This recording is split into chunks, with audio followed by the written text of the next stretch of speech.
আল্লাহ বলছেন, এ বিশ্বাসী ইমানদারেরা, আমি আল্লাহ আমার কাছে সাহায্য চাও। কোনো পীরের দরবারে, কোনো ফকিরের দরবারে, কোনো মাজারে, কোনো আজমিরে, কোনো দাতা বাবা, খাজা বাবা, গোরাচাঁদ বাবা, কোনো বাবার কাছে জীবনে চাইবি না।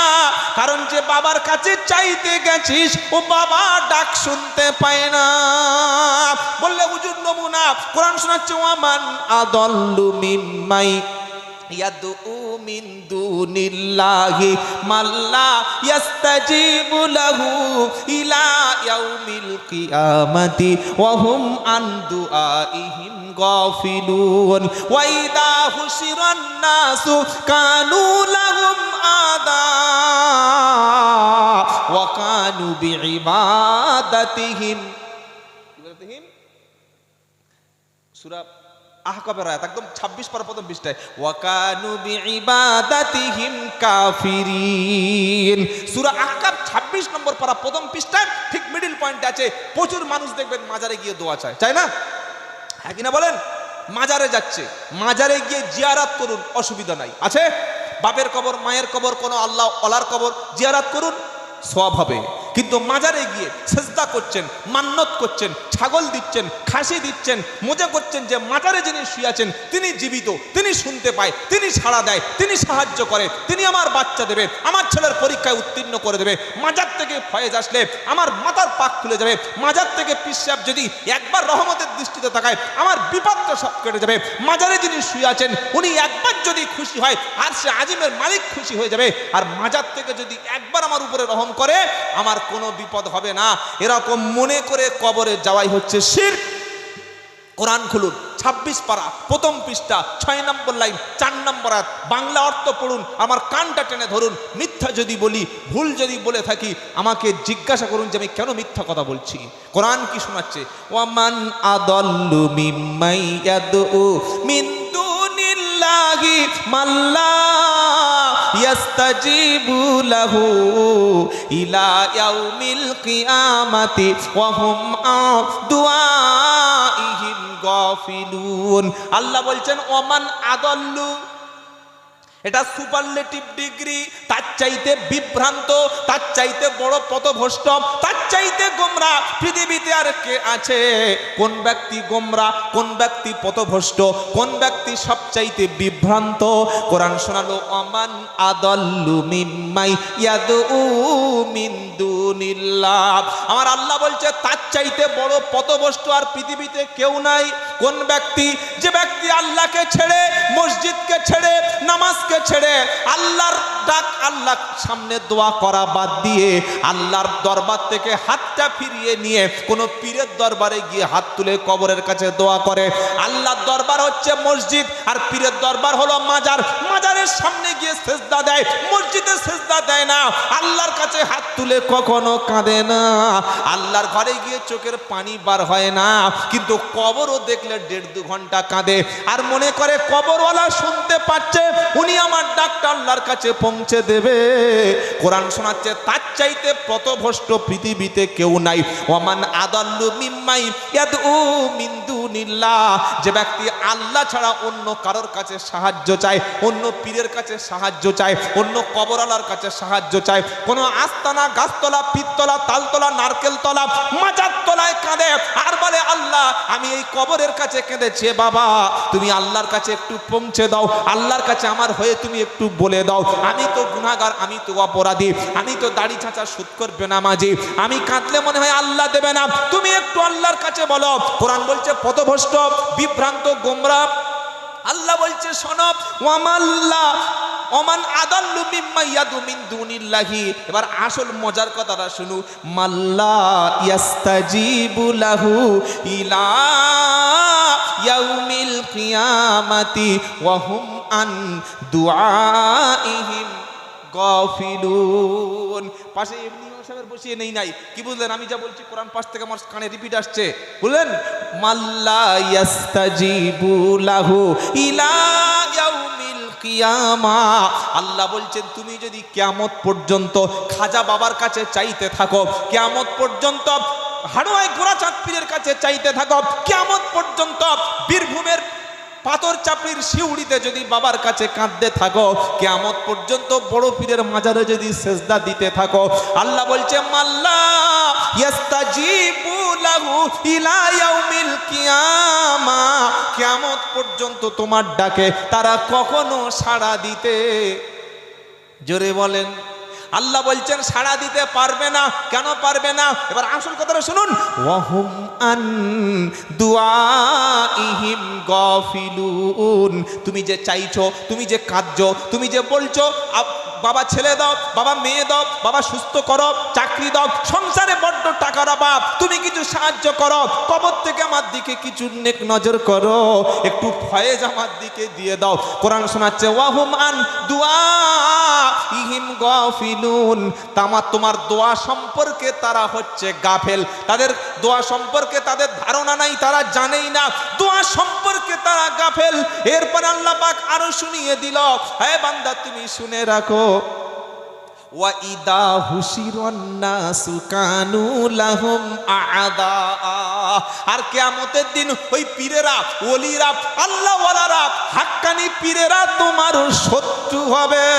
যারা কবরে কিছু হলে ছুটে যাও, কিছু হলে মাজারে চাইতে যাও, কিছু হলে মাজারে মান্নত করো যারা, কোরআন বলছে ওয়া ইদা হুশিরান নাসু কানু লাহুম আ'দা, যেদিন আমি সকলকে একত্রিত করব হাসরের ময়দানে, হাফেজ কারি মুফতি মাওলানা সাহেব, পীর সাহেব, ফকির সাহেব, চোর ডাকাত গুন্ডা বদমাইশ চিটিংবাজ, সবাইকে যখন আমি এক জায়গায় করব, এই পীরেরা ওলিরা বলবে রব্বানা, তোমার মসজিদ ছেড়ে আমার কাছে কোনোদিন তাদের এসে কাঁদতে আমরা বলে দিয়ে গেলাম না, তোমার ঘরে কাঁদতে বলেছিলাম, ওরা না জেনে আমার মরণের পরে কবর তৈরি করে সেজদা করেছে, মাজার তৈরি করে সেজদা করেছে, সেজদার জায়গা ছিল মসজিদ, আল্লাহ কোনোদিন তাদের আসতে বলি নাই, আমি জীবনে তারা আমাদেরকে ডাকতে বলি নাই, সেজদা দিতে বলি নাই।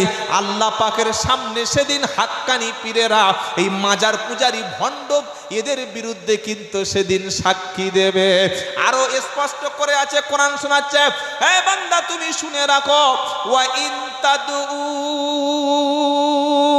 ওয়া ইন তাদউ দুআউকুম, যদি তোমরা তাদের কাছে দোয়াও করতে থাকো, তোমাদের দোয়া শোনার মতো ক্ষমতা তাদেরও নাই।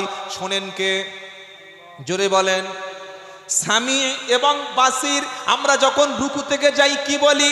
সুবহানা রাব্বিয়াল আযীম, সুবহানা রাব্বিয়াল আযীম, সুবহানা রাব্বিয়াল আযীম। মিনিমাম 3 বার উঠে দাঁড়িয়ে কি বলি? সামি আল্লাহু লিমান হামিদা, সামি আল্লাহু লিমান হামিদা। বলি না, বলি না? সামি আল্লাহু লিমান হামিদা, এটার মানে কি বলেন? সামি আল্লাহ, আল্লাহ শোনেন, সামি আল্লাহু লিমান হামিদা, যদি কোনো ব্যক্তি, যে কোনো ব্যক্তি বা যারা আল্লাহর প্রশংসা করেন, আল্লাহ তিনি শুনতে পান। সুবহানাল্লাহ বলবেন না? আল্লাযীনা ইয়াবিতুনা লিরাব্বিহিম সুজ্জাদা ওয়া কিয়ামা। রাত যখন গভীর হবে, ঈমানদার ব্যক্তি কিছু সময় তারা দাঁড়িয়ে থাকবে, দাঁড়িয়ে নামাজ পড়বে, আর কিছু সময় সুজ্জাদা সিজদায় গিয়ে তারা কাঁদবে আর বলবে ওয়াল্লাযীনা ইয়াকুলুনা রব্বানা সরিফ আন্না আযাবা জাহান্নাম ইন্না আযাবাহা কানা গরামা ইন্নাহা সাআত মুস্তাকাররা ওয়া মুকামা। আল্লাহর কাছে কেঁদে বলবে, আল্লাহ জাহান্নামের কঠিন আযাব থেকে, নিকৃষ্ট আযাব থেকে তুমি আমাদের রক্ষা করো। এটা ঈমানদার ব্যক্তি কাঁদবে।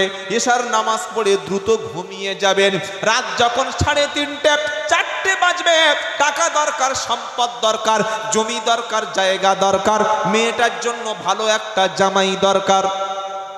আমার ছেলেটার ভালো পরীক্ষায় পাশ করে ভালো একটা ডাক্তার দরকার, আমার জীবনে কঠিন রোগ, সব ডাক্তার না বলে দিয়েছে, কোথায় গিয়ে আর সুখ শান্তি পাচ্ছি না, মনের মধ্যে শান্তি নাই, মনে হয় যেন সুইসাইড করি, আত্মহত্যা করি। ছেলে বড় হয়ে গেছে, দেখে না মেয়ে বিয়ে দিয়েছি, মেয়েরাও একটাও কেউ খবর নেয় না, স্বামীটা আর একটা মেয়ে নিয়ে পড়ে আছে, আমার মাসে লক্ষ্মীর ভান্ডারের টাকা 1000 টাকা আসে, তাই নিয়ে খাই আর ঘুরি, মনে হচ্ছে রব্বানা 10টা ছেলে মানুষ করলাম, একটাও তো মানুষ হলো না। এখন যে বাপের বাড়ি যাব, বাপের বাড়িতে বাপ মা কেউ নাই, আর মেয়েদের যখন বাপ মা থাকে না, তখন বাপের বাড়ি গেলেও তখন মনে শান্তি থাকে না, তাই বিছানায় শুয়ে শুয়ে কাঁদছে, রব্বানা তুলে নাও, আর আযাব সহ্য করতে পারছি না। আল্লাহ বললে দুনিয়ায় যেন তোর চোখের পানি কাউকে পৃথিবীতে দেখাবি না, তোর চোখের পানিটা সেজদায় ফেলবি, ওয়াস্তাইনু বিসসাবরি ওয়াসসালাহ ওয়া ইন্নাহা লাকাবীরাতুন ইল্লা আলাল খাশিঈন। বান্দা যখন কঠিন বিপদ আসবে, ডিসিশন কোনোদিন সুইসাইড করার সিদ্ধান্ত নিবি না, কোনোদিন আল্লাহর হুকুমের অমান্য জীবনে হবি না, কোনোদিন নিজের জীবনকে শেষ করবি না, নামাজের পাটিতে দাঁড়িয়ে সবর করবি, ধৈর্য ধরবি, আমার কাছে কাঁদবি, আমি আল্লাহ বলেছি। আবার এই আয়াতটা সূরা বাকারার আবার 152 নম্বর আয়াতে একই কথা আছে, ইয়া আইয়ুহাল্লাযীনা আমানুস্তাঈনু বিস-সাবরি ওয়াস-সালাহ ইন্নাল্লাহা মা'আস সাবিরিন। ঠিক দ্বিতীয় পারা 2য় পৃষ্ঠা 12 নম্বর লাইনে সূরা বাকারার মধ্যে আয়াত আছে, আপনি যদি অন্ধকার ঘরে মনে মনে মনে মনে একদম বিড়বিড় বিড়বিড় বিড়বিড় করে কথা বলেন, পাশের রুম থেকে শুনতে পাবে? জোরে বলেন। আমি ফোন কানে দিলাম, লাউড স্পিকার কমিয়ে দিলাম, ফোনের ভলিউম সাউন্ডটা কমিয়ে দিয়ে একটা মেয়ের সাথে কথা বলছি, আমার বউ এদিকে শুয়ে ও না জেগে ওঠা পর্যন্ত বুঝতে পারবে যে আমার সামনে এরকম চিটিংবাজ? বুঝতে পারবে? হ্যাঁ না বলে না? কত মেয়েরা আমাদের কাছে ফোন করে জানেন, জ্বালাতন করে, মালদা মুর্শিদাবাদ থেকে, দিনাজপুর থেকে, খালি বলছে হুজুর আসসালামু আলাইকুম। বলো, বলে হুজুর একটা মাসলা জিজ্ঞাসা করবো, তোমার স্বামীর কাছে দাও। বুঝলে না, এইগুলো বলা যাবে না। কি বুঝলেন? আল্লাহর কসম, আল্লাহকে সাক্ষী রেখে বলছি, হাওড়া জেলার আমতা নাম শুনেছেন? আমতা গো, পরিচিত জায়গা, ফেমাস জায়গা। রাত 9টা 20 মিনিট, তখন গাড়িতে আছি, জলসা যাচ্ছি পশ্চিম মেদিনীপুরে। ফোন করে বলছে, হুজুর আপনি আব্দুল্লাহ জুবাইর? বললাম হ্যাঁ। বলে হুজুর আমি আপনার বক্তব্য খুব ইউটিউবে শুনে, তো ভালো, শুনে থাকলে ভালো জিনিস। বলছে হুজুর আপনার দাওয়াত করব। কি মাল দেখেছো? মেয়ে ছেলে দাওয়াত করবে তো ভাবটা ভালো লাগছে না। কি বুঝলেন? এটা মেয়ে ছেলে জলসা দেবে? বললে হুজুর আমরা মেয়েরা মিলে লক্ষ্মীর ভান্ডারের টাকা তুলে একটা জলসা দিচ্ছি, আপনাকে দাওয়াত করব। আমি খুব যেটা ধমক করে বললাম, এইরকম চালাকির গল্প কতদিন চলবে? বাড়ি স্বামী আছে? বললে হ্যাঁ আছে। তার স্বামীর কাছে ফোনটা দাও। বললেন আমরা মেয়েরা দিচ্ছি। তার মানে ওর ভাব, কথা বলেন, ওর ভাব ভালো নয়, ওর উদ্দেশ্য হচ্ছে হুজুরের সঙ্গে একটু কথা বলবো, টাইম পাস করবো। কিছু কিছু বাড়ির মেয়েরা আছে, স্বামী বিদেশে কাজে গেছে, তার ছোট ফোন দিয়ে গেছে, বড় ফোন দিলে তো পাগলা করে দেবে, ছোট ফোন দিয়ে গেছে, 8917625329 একটা নাম্বার কল করেছে। হ্যালো, কে? বলছে বাবলু। বাবলু মুসলমান হতে পারে, হিন্দুও হতে পারে, তো প্রেমের সঙ্গে আবার হিন্দু মুসলমানের সম্পর্ক, তো টাইম পাস। আর এই যে মেয়েটা ফোন করেছে, স্বামী বাড়ি নাই, হ্যালো, এত মিষ্টি গলা, মানে এত সুন্দর করে হ্যালো বলেছে না। ছেলেটা গাড়ি চালাচ্ছিল, গাড়িটার সঙ্গে সঙ্গে স্ট্যান্ড দিয়েছে, গাড়িতে নেমে, হ্যাঁ বলো বলো, কি আপনি ভালো আছেন? বলছে রং নাম্বার। বলছে না না না না না, ঠিক নাম্বারই তো, ঠিক নাম্বারে মেরেছি। বলছে দাঁড়া আমি একটু ব্যস্ত আছি, আমি বাড়ি গিয়ে ফোন করছি। ছেলেটা কায়দা করে বাড়িতে গিয়ে বউ যাতে না বুঝতে পারে, একদম জোহরের পরে 2টোর দিকে খাওয়া দাওয়া করে শীতকালে ছাদের উপরে উঠে গেছে, বুঝলেন, কাঁধে গামছা নিয়ে ছাদে উঠে গিয়ে ফোন করেছে, হ্যালো। তখন এই যে মেয়েটা ফোন করেছিল, ওর মেয়ে ধরেছে, বলছে মা গোসল করছে। এই তো মাকে একটু পরে ফোন করতে বল, আমি তোর চাস্তো খালু বলছি। কি খালু বলেন? চাস্তো খালু। মেয়েটা গোসল করে এসে দেখছে রিসিভ কল, মনে করলো সব মানুষ আমার মেয়ে আছে, জেনে গেছে, তাহলে তো ভাব খারাপ। কি ভেবেছিলাম ইয়ং বলে চালাবো, কিন্তু মাল ধরে ফেলেছে। ফোন করছে, বাড়ি কোথায়? বললো যাদবপুরে। কি করো? বললো আমি যদি মানে চুরি করে তারপরে বলবে আমি চাকরি করি। কি বুঝলেন? মোটামুটি চাকরি করি। ছেলে বলে আছে, বিয়ে হয়েছে? বলে না না, আমার বিয়ে হয়। কি গলা শোনা মনে হচ্ছে বিয়ে হয়, কিন্তু 3 ছেলের বাপ। কি পাকা চিটিং বাজ দেখো। এরকম পাকা 7 মাস কথা হয়েছে। আর বাড়ির পাশে জলসা, যাদবপুরে জলসা। বললে যান, জলসা একটু দেখা করতে চাই, যাবো। তুমি জলসা আসবে না? এটা তো দেখা করার জায়গা। বলে কোথা দাঁড়াবে? বলে ওই ফুচকার স্টলের পাশে। মেয়েটা 1 সপ্তাহ আগে চলে গেছে, একটা মেয়ে বাড়িতে আছে, মেয়েটাকে রেখে এসে আর ওই বিউটি পার্লারে গেছে, গিয়ে ভ্রুটা কি বুঝলেন সরু করে চেঁচে এসছে। আর ভালো করে মুখটা মেকআপ করে বিউটি পার্লারে ঢুকছে একরকম, বার হচ্ছে অন্যরকম, পুরো মাল আলাদা। বার হয়ে আর একদম বোরকাটা টাইট, পেট টাইট, এরকম খিঁচে ধরে আছে, বুকটা একদম মানে বুঝে নেবার টাইট মাল পরে, হাতটা এরকম এ করে। আর এত পর্দা হয়েছে, মানে হাতটা একটু হালকা কালো, তো ওটা ঢাকার জন্য গ্লাভস পরেছে। কি বুঝলেন? পায়ে কালো মোজা পরেছে শীতকালে, আর এরকম একটা বেঁধে নিয়েছে উল্টে দিয়ে, খালি চোখে এখানে ভালো করে মেকআপ দিয়ে, আর এত সুইটি ভাবে হাতে একটা ফোন নিয়ে দাঁড়িয়ে আছে। 3 ছেলের বাপ এ দেখে পুরো একদম পাগল হয়ে গেছে, পার ভিতর থেকে রক্ত ঝিনঝিন করে মাথা উঠে গেছে। ফোন করে বলছে জান কোথায়? জীবনে বউকে জান বলে নাই। কি হারামখোর নেমো খারাপ মাল দেখো। বউকে বলছে দাঁড়া, তোর জন্য সিঙাড়া কিনে আনি। বলে কোন সিঙাড়া? কোথাকার আলু কোথায় দিচ্ছে একবার চিন্তা। কি বললেন? বললে জান দাঁড়াও। জানের জন্যে পাকা 300 টাকা খরচ করে কথাবার্তা বলে বাইকে করে নিয়ে এবার মাল যেখানে যাওয়ার সেখানে চলে গেছে। বুঝতে পারছেন? এই রকম ফেতনা হচ্ছে না, হয় না? হচ্ছে না, হয় না? আরে আমি একদিন, অনেক দিন আগের কথা বলছি, মসজিদে তখন জুমার দিন নামাজ পড়ে বসে আছি, এসার পরে, সেদিন প্রোগ্রাম ছিল না। দেখি একটা ছেলে একটা মেয়ে ছুটে মসজিদের উপরে উঠেছে, উঠে বলছে হুজুর বাঁচাও। বলছেন কি হলো? বলে আমাদের বিয়েটা পড়িয়ে দাও। আমি তদন্ত করে দেখলাম মেয়েটারও স্বামী আছে, ছেলেটারও বউ আছে।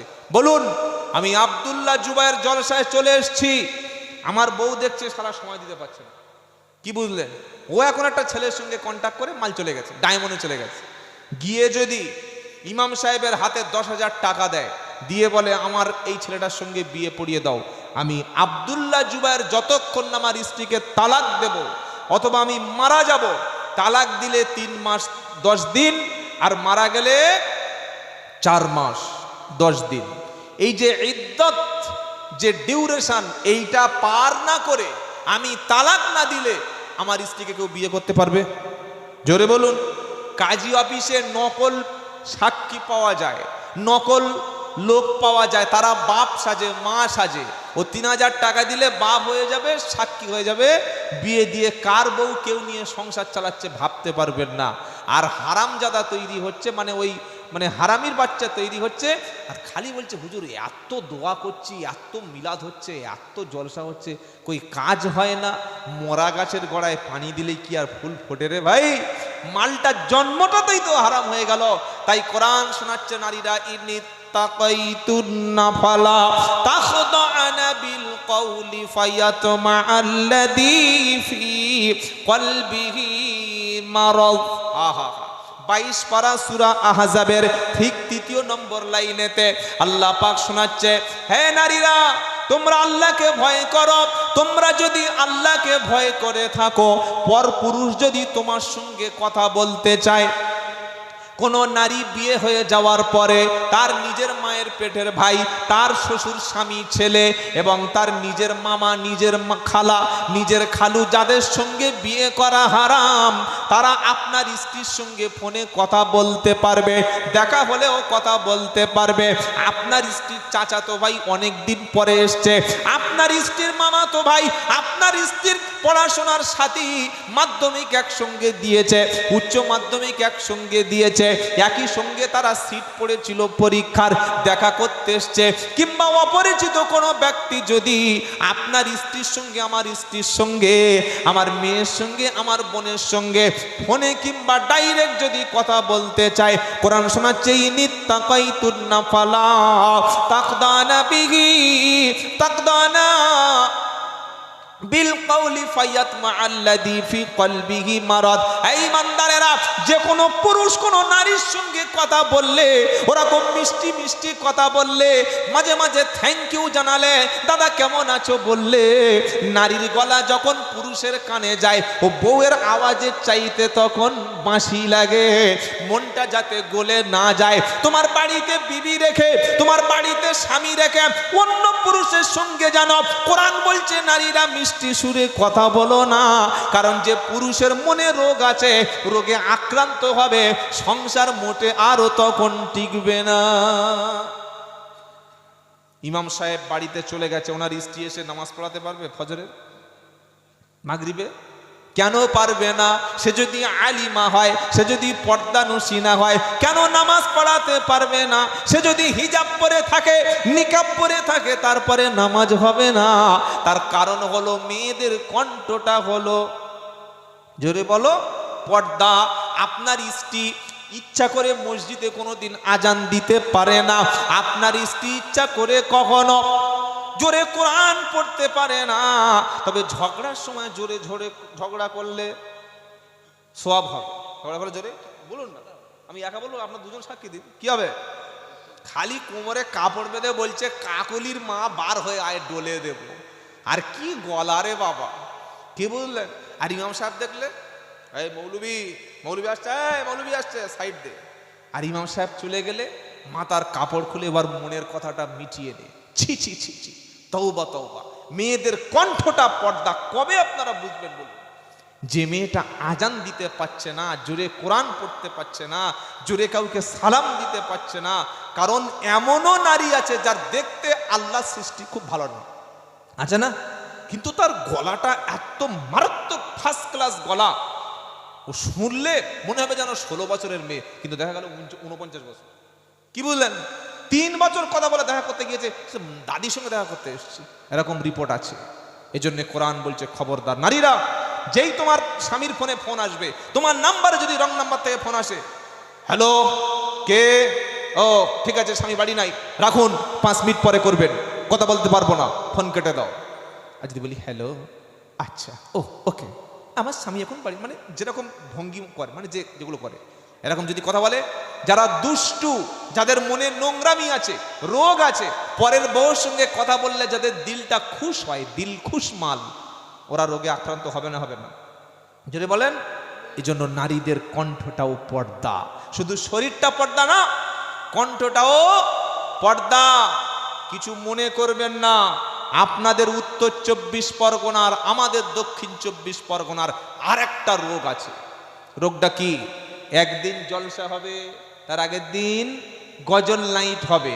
বেটা ছেলে গজল বলুন, কোনো অসুবিধা নাই, কিন্তু গজলে যদি হিন্দি গানের নকল মাল চালায়, কমিটিকে তো ধুনবে আর শিল্পীকে পাঁচা ফাটিয়ে দেবে। হিন্দি মাল কোত্থেকে চালালে বলুন? কি বুঝলেন? আবার কি হচ্ছে, এই গজল শিল্পী আবার ডুয়েট শিল্পী আসে না, ডুয়েট মাল, একটা মানে বেটা ছেলে, পাশে একটা মেয়ে ছেলে আসে, তো যদি ছানা বাচ্চা হতো সে আবার 2 ছেলের মা। কি বুঝলেন? আমার ফোনে ছবি আজকাল দেখছিলাম, মুখ একদম মেকআপ করে পুরো এরকম মুখ ঘিরে রেখেছে, আর হাতে কর্ডলেস মাইক্রোফোনে একদম পুরো ফাংশন করে ফেলেছে। একটা বেটা ছেলে স্টেজে গাইছে, একটা মেয়ে ছেলে স্টেজে গাইছে। আমি সবচাইতে কষ্ট পাই আর অবাক হই যে এই গ্রামে একটা মুসলমান প্রতিবাদ করলো না। ইয়ং ছেলেরা না, তাদের জ্ঞান নাই, ইসলামের নলেজ নাই, তাদের কোনো কনসেপশন নাই, কিন্তু একটা নামাজি লোক, একটা ইমাম, একটা মসজিদ কমিটি, একটা গ্রামের কোনো মুরব্বী লাঠি নিয়ে মেয়েটাকে মারতে মারতে কোমর ভেঙে ফেলো না, এই বেয়াদব, 2 ছেলের মাথায় স্টেজে লাভ দিয়েছিলাম। পিছনে লেখা আছে বাৎসরিক ইসলামিক ধর্মসভা, আগে গজল নাই, ওটা গজব নাই, তারপরের দিন জলসা। কি ভাই হচ্ছে কি হয় না? কোথায় আপনাদের বিবেক থাকে? হয়তো আপনারা দেখেন না, কিন্তু এলাকার আশেপাশে তো হয়। এরকম যদি কোনো জলসায় গজল নাইটের উদ্দেশ্য করে মহিলা শিল্পী এনে গান গাওয়ায়, ওই জায়গায় পয়সা দেওয়া হারাম, ওখানে চাঁদা দেওয়া হারাম, ওখানে যাওয়া হারাম, এই জলসাটাই পুরো হারাম হয়ে যাবে। কি বলছি কথা বুঝতে পারছেন না? আখেরি জামানা, ফিতনার জামানা, যে ইমানটুকু আছে এই ইমানটুকু নিয়ে কবরে যাওয়া সবচাইতে বড় চ্যালেঞ্জ। শয়তান আমাদের নেক সুরাতে ধোকা দেবে। যদি গান বলে, নামাজি লোক গান শুনবে? আরে হ্যাঁ না বলেন, নামাজি লোক গান শুনবে না, চাঁদা দেবে না, পয়সা দেবে না, তাহলে শয়তান বলছে মেয়ে শিল্পী আন, উমুক পারবিন তুমুক পারবিন, 4জন 5জন একই গাড়িতে আসে। আর এদের যা চরিত্র আমি আর বললাম না। প্রত্যেকটা গজল শিল্পী মহিলার 2জন 3জন, বেশিরভাগ 1জন 2জন ভালো, সব বয়ফ্রেন্ড আছে, গার্লফ্রেন্ড আছে, একই গাড়িতে রাত্রেবেলা যাচ্ছে। সারা দিন রাত তারা হিন্দি গান শুনছে, সারা দিন রাত ভোজপুরি গান শুনছে, দিন রাত তারা বাংলা গানগুলো প্র্যাকটিস করছে, আর ওগুলো গজল হিসাবে পরিবেশন করছে। আর মুসলমান বলছে আল্লাহু আকবার, আল্লাহু আকবার। ধুনবে কবরে গেলে হারাম করগুলো। কাদেরকে মঞ্চে তুলে এনেছেন? গজল শুনতে এনেছেন মঞ্চে। এগুলো বন্ধ করবেন, বলুন ইনশাআল্লাহ। হ্যাঁ, বেটা ছেলে শিল্পী এসছে, হামদ বলছে, নাতে রসুল বলছে, গজলের মধ্যে জজবা আছে না? যদি সেরকম ইমান বৃদ্ধির গজল থাকে, আল্লাহর নবীর জামানায় কবি ছিল আব্দুল্লাহ বিন রাহা, সুবহানাল্লাহ। নবী বললেন কবিতা লেখো, তুমি তোমার কবিতা কাফেরদের বুকে তীরের মতো বৃদ্ধ হয়। সেই রকম কবিতা কি আজকের মুসলমান লিখতে পারবে? মোরা এক বৃন্তে 2টি কুসুম, হিন্দু মুসলমান, মুসলিম তার হিন্দু, মুসলিম তার নয়নমণি, হিন্দু তাহার প্রাণ। এটা খারাপ কবিতা কেউ বলবে? আরে জোরে বলছেন না কেন? কবি কাজী ইসলাম কি লিখছেন? মসজিদেরই পাশে আমার কবর দিও ভাই, যেন ঘর থেকে মুয়াজ্জিনের আজান শুনতে পাই। এই গজলের মধ্যে কোনো দোষ আছে? যদি বলেন দোষ নাই। যে গজলের মধ্যে গানের নকল নাই, হিন্দি গানের নকল, ভোজপুরি গানের নকল, বাংলা গানের নকল নাই, যে গজলের মধ্যে আল্লাহর প্রশংসা মানে হামদ আর রসুলের নাত হয়, এই গজল শোনাতে কোনো দোষ নাই। কিন্তু একটা জিনিস লক্ষ্য রাখবেন, যখন গজল শিল্পী মহিলার পুরুষরা আসে, সামনে নারী পুরুষ এক জায়গায় জড়ো হয় না? হয় না? জোরে বলেন। নারী পুরুষ এক জায়গায় বসে গজল শুনছে মুসলিম পাড়ায়, কবে মুসলমানের চোখটা খুলবে? এরকম হারাম অনুষ্ঠানে একটা টাকা দেবেন না, ওরকম প্যান্ডেলে আগুন দেবেন, জিহাদের সওয়াব হবে। আমি আব্দুল্লাহ জুবায়ের বলে দিয়ে গেলাম, ইসলামটা হাতের ময়লা না, যা খুশি তাই করবে, চলতে দেওয়া যাবে না। গজলের প্রচুর জায়গা আছে। জলসার ময়দানে মেয়ে শিল্পী, বুড়ো বুড়ো মেয়েরা এসে গজল বলছে তো বোরকা পরে আছে। তা বোরকা পরে যদি কেউ জেনা করে পাপ হবে? বলেন কি? বোরকা পরে আছে, পুরো শরীর ঢাকা, জেনা করছে, বোরকা পরে কানে হেডফোন দিয়ে গান শুনছে, কোন হবে? বোরকা পরে থাকা, দাড়ি রেখে মদ খাক, হারাম হারাম। কথা মনে থাকবে ইনশাআল্লাহ। এবার একটা পর্দার কথা বলে আরেকটা বলে আয়াত ব্যাক করছি, শোনেন। কটা বাজে? 12টা বাজতে গেল, একটু বলবো নাকি শেষ করে দেবো? আর 10-15 মিনিট বলি, বলে আর একটু বলেন, আল্লাহ কবুল করুক। আল্লাহর নবী সাল্লাল্লাহু আলাইহি ওয়াসাল্লাম বসে আছেন। আজকের খুতবার মধ্যে এই হাদিসটা আমি পড়লাম, যদিও স্মরণে ছিল। হযরতে উম্মে সালামা আর একটা স্ত্রী, দুজনে রসুলের সামনে বসে আছেন। দুজন আমাদের মা, রসুলের স্ত্রী আমাদের কে হয়? মা। দুজন স্ত্রী রসুল কারীম সাল্লাল্লাহু আলাইহি ওয়াসাল্লামের সামনে বসে আছেন। আব্দুল্লাহ ইবনে মাকতুম রাদিয়াল্লাহু আনহু, তিনি ছিলেন বিশ্ব নবী হাবিব সাল্লাল্লাহু আলাইহি ওয়াসাল্লামের একজন অন্ধ সাহাবা। সুবহানাল্লাহ বলেন। তিনি বেশিরভাগ সময় আল্লাহ রসুল করিম সাল্লাল্লাহু আলাইহি ওয়াসাল্লামের দরবারে এসে জিজ্ঞাসা করতেন, হুজুর এই মাসআলাটা বলুন, কোরআনের এই আয়াতের ব্যাখ্যাটা বলুন, জিজ্ঞাসা করতেন। তো এমন একটা সময় তিনি আসছেন, যে সময় রসুল করিম সাল্লাল্লাহু আলাইহি ওয়াসাল্লামের দুজন স্ত্রীর সামনে বসা, দুজন স্ত্রী বসা, রসুলের সঙ্গে গল্প করছেন। আর অনেক দূর থেকে অন্ধ, ফুল ব্লাইন্ড, চোখে কিছুই দেখতে পাচ্ছে না, লাঠি নিয়ে ভর করে করে আসসালামু আলাইকুম ইয়া রাসূলুল্লাহ, আসসালামু আলাইকুম ইয়া রাসূলুল্লাহ। সালাম আগে কি? আগে সালাম। আল্লাহ নবী বললেন সালামা। আরেকজন স্ত্রীকে বললেন, দুইজনা আমার সামনে থেকে ভিতরে চলে যাও, ভিতরে চলে যাও, অন্দর মহলে চলে যাও, পর্দা ফেলে দাও, আর বসবে না। উম্মে সালামা বললেন, হুজুর আপনি কাকে কার সামনে পর্দা করতে বলছেন? আব্দুল্লাহ ইবনে মাকতুম তো ফুল ব্লাইন্ড, পুরো অন্ধ, জন্মান্ধ, যে লাঠি ছাড়া, কারো সাহায্য ছাড়া আপনার কাছে আসতে পারে না। আপনি তাকে দেখে আমাদের পর্দা করতে বলছেন, ও তো দেখতেই পাবে না। নবীজি কি উত্তর দিলেন, কি আনসার করলেন?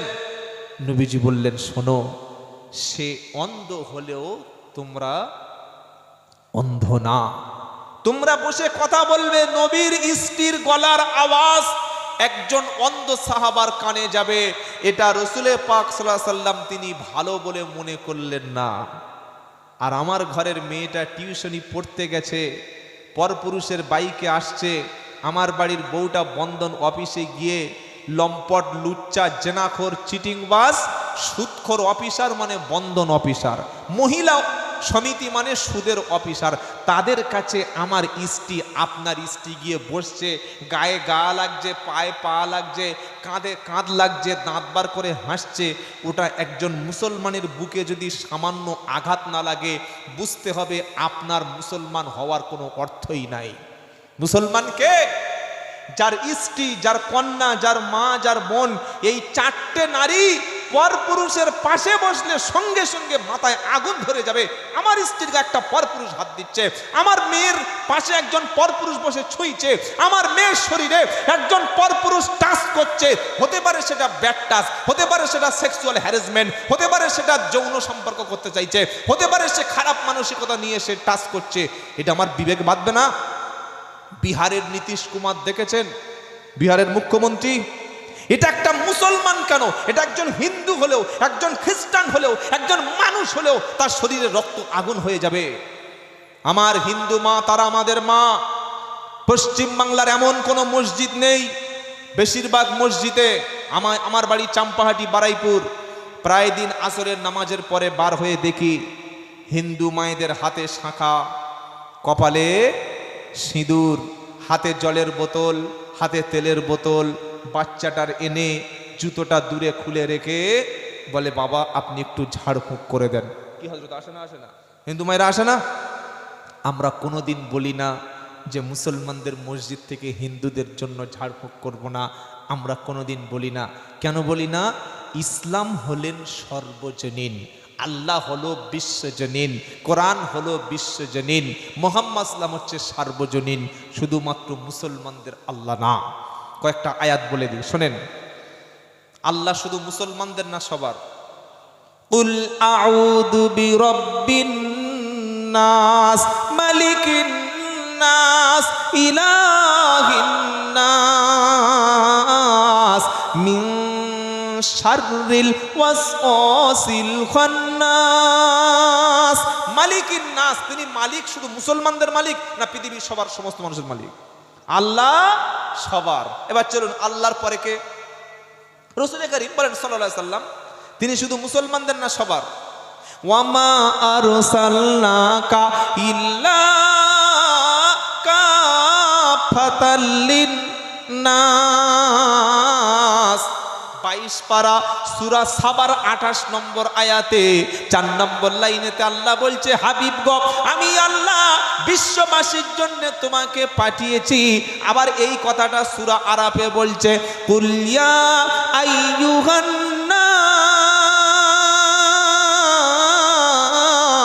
নাসু ইন্নী রাসূলুল্লাহি ইলাইকুম জামিয়া।